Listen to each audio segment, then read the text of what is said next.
Alors ça, c'est le pli flamand de Madame Quintin, la mercerie de Sainte-Foy-la-Grande.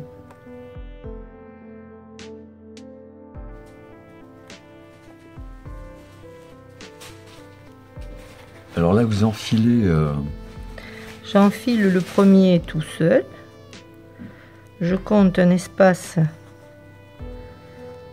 pour le second, dans lequel je mets les deux.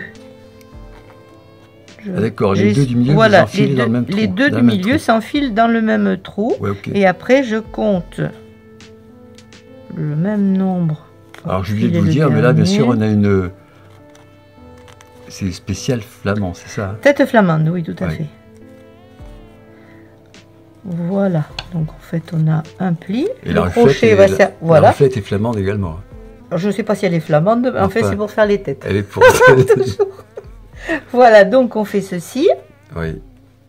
Et après, on vient attacher le centre du pli. Et vous l'attachez avec un point de couture. On faut le coudre. Vous le cousez, oui. tout simplement. Ouais. Voilà. Voilà, la graffeuse, non? Ça peut être... on va éviter, on va essayer de le faire avec un point à cheval sur la tête. Et après, on a le petit crochet qui vient s'accrocher sur la tringle. Bon, c'est super. Bon, ça, il n'y a que ce type de... Non, il n'y a pas que ce type. Il y en a plusieurs. Il y en a plusieurs. Alors là, c'est votre stock de... Oui. Bon, il faut dire ici que dans la boutique, dans cette mercerie, il y a de tout. Hein. Il y a de tout, effectivement. Bon, je ne peux pas tout vous montrer parce qu'il y a beaucoup de choses, mais il y a une charmante vendeuse également, la patronne, des boutons, il y a tout ce que vous voulez.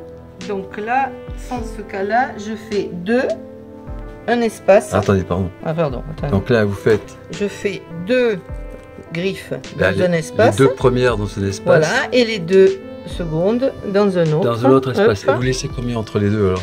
Tout va dépendre de votre rideau à réduire en fait. C'est vous qui allez déterminer en fonction de la longueur. Voilà, tout à fait. Parce qu'il ne faut pas que vous réduisiez avec des trop gros plis si vous avez très peu de tissu. Ouais, si on veut par exemple un tissu qui plombe bien, qui fasse une belle vague.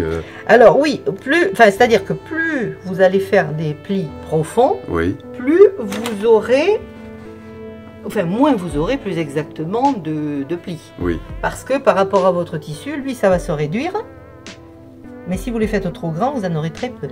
D'accord? D'accord. Voilà. Donc après, résumé, alors, si le tissu est lourd et que vous avez besoin d'aplomb, effectivement, il vaut mieux mettre des profondeurs. Voilà. Alors la profondeur, expliquez-moi en 30 secondes comment on fait pour la profondeur. Alors, il va falloir le calculer par rapport à votre largeur de tissu, n'est-ce pas? Oui.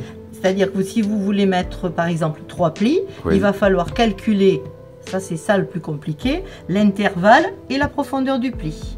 D'accord. C'est-à-dire la profondeur, ce qui va vous donner l'intervalle. D'accord. Voilà. C'est un petit peu de mathématiques. Donc, alors après celui-ci, le pli, là, vous venez le fixer dans le bas. Oui. Et vous faites ceci sur le pli. Ça, c'est le vrai flamand. Oui. C'est pas le... fixez dans le bas. Oui, d'accord.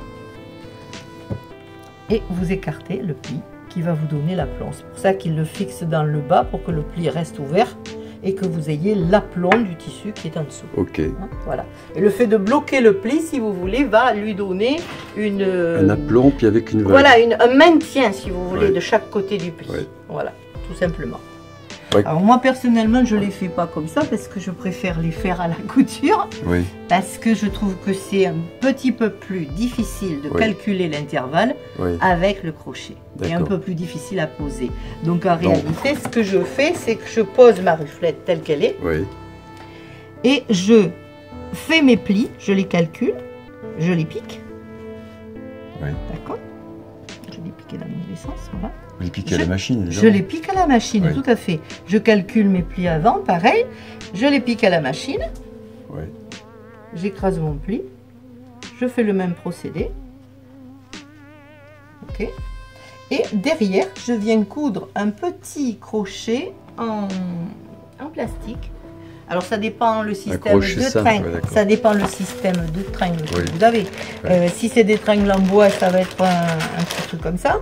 Si c'est le chemin de fer. Une fois que le pli est fait, si vous voulez, vous allez fixer derrière ce petit crochet sur lequel vous allez mettre un anneau. Okay. D'accord? Si c'est une tringle rail, c'est un petit peu différent. À ce moment-là, on prend une ruflette normale avec des poches. Comme ceci. Elle a des cordes. On ne va pas se servir des cordes. On va simplement se servir des poches. Ça, c'est la ruflette traditionnelle. C'est la ruflette traditionnelle. Alors, comme vous n'avez pas besoin d'une certaine hauteur pour arriver à mettre le crochet, parce que le crochet est trop grand par rapport à cette ruflette, on s'en sert simplement de support pour pouvoir mettre des petits crochets. D'accord. Ok. Et si parce que là, c'est franchement galère pour mettre les crochets flamands sur la... Ah, les crochets flamands sont un peu difficiles. Hein, tandis que là, quand on a fait le pli, si vous voulez, dans la tête de rideau, on n'a plus qu'à passer le petit crochet. Voilà, ok, c'est parfait. Et à des hauteurs différentes, parce que ça peut vous faire une tête ras l'anneau, sinon une tête plus importante pour cacher la tringle. On peut mettre la voilà. C'est pour ça que quand on les fait à la main piquée, enfin moi je trouve que c'est plus facile. Maintenant, c'est bon. Bon, Madame Quintin, je vous remercie très sincèrement pour vos explications. Il n'y a pas de mal, c'est aucun problème. Voilà, donc j'ai tout à fait l'habitude. Votre magasin est ouvert tous les jours? Tous les jours, de mardi à samedi. Voilà, de 9h midi, 14h30, 19h. Et les vacances cet été, vous partez en vacances? Très peu, très peu, très peu. Je les ai déjà prises d'ailleurs. Alors à très bientôt. Non, merci. Merci Madame Quintin. Merci.